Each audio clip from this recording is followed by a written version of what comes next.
Hello everybody.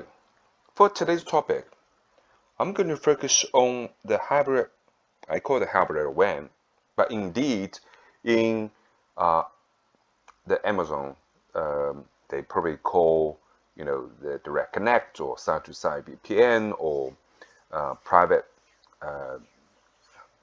link or maybe transit gateway or, direct gateway, direct connect gateway. They have different, product. But again, this sort of the product usually belong to the SD-WAN software defined WAN. So I'm going to categorize them in the SD-WAN areas. Now, first of all, let's have a look on the Amazon Direct Connect product. Direct Connect product, that is the primary connectivity product to connect the customer premises towards AWS VPCs, and each each direct connect product, they need to sign the VRF, and through the the VRF, and they going through the customer edge router, and then get cross connect location and connect to those the backbone, and further go to the AWS cloud. Now, there's two different elements, which is one side called Direct Connect Gateway, and Direct Connect Gateway, they're going to have the attachment.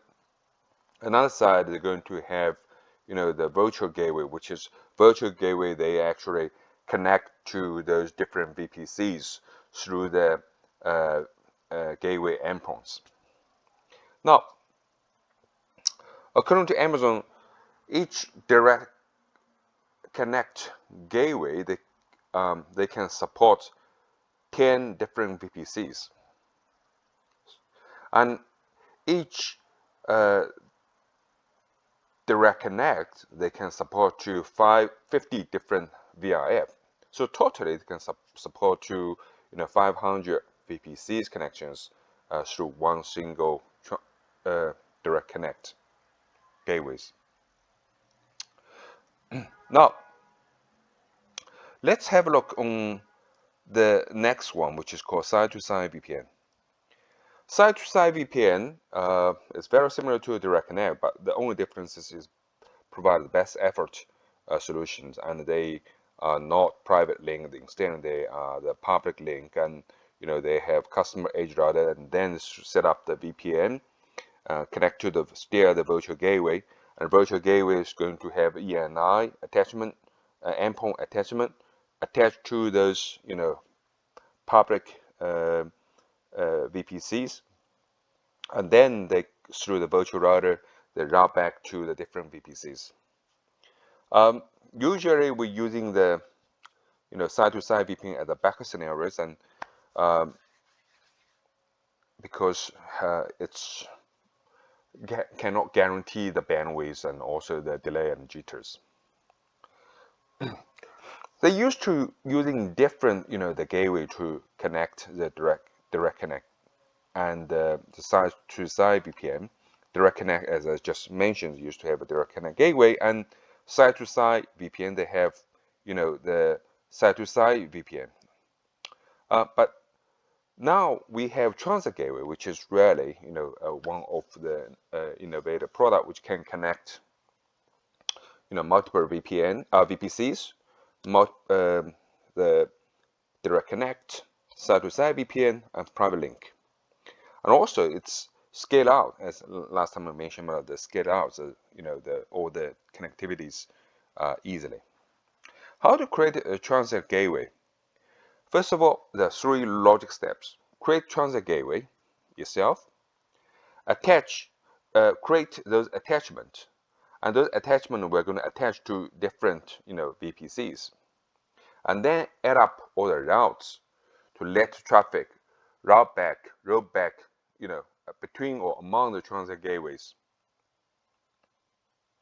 Now, this is a typical scenario of a transit gateways connect to direct connect, and also there's the transfer gateway to transfer gateway peering connections between the two in the two different regions.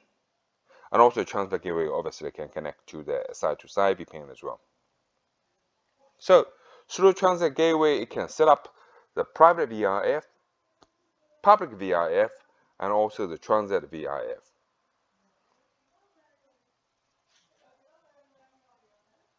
Now, this is a typical transit gateway scenarios. If you look at it, we have the two VPC, VPC1 and VPC2, 10.16 and 10.17/16.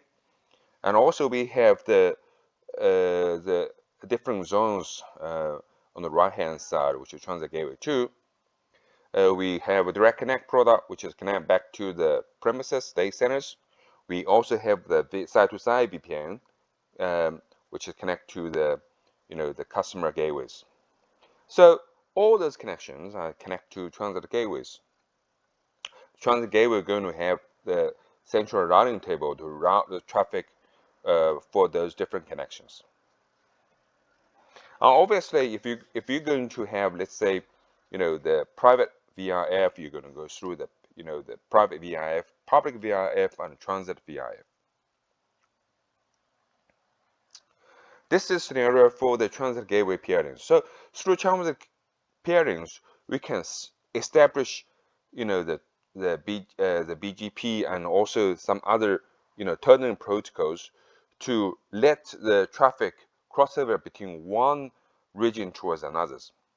And also in each transit gateway, they're going to, host all the same, the centralized routing tables. This is a scenario which is we're using transit gateway, which is to replace, the different, the connectivities, and also use the transit gateway to have the attachment attached to the different VPCs. As I mentioned earlier, transit gateway can support up to 5,000 different VPCs. It has been scaled up from 500 towards 5,000.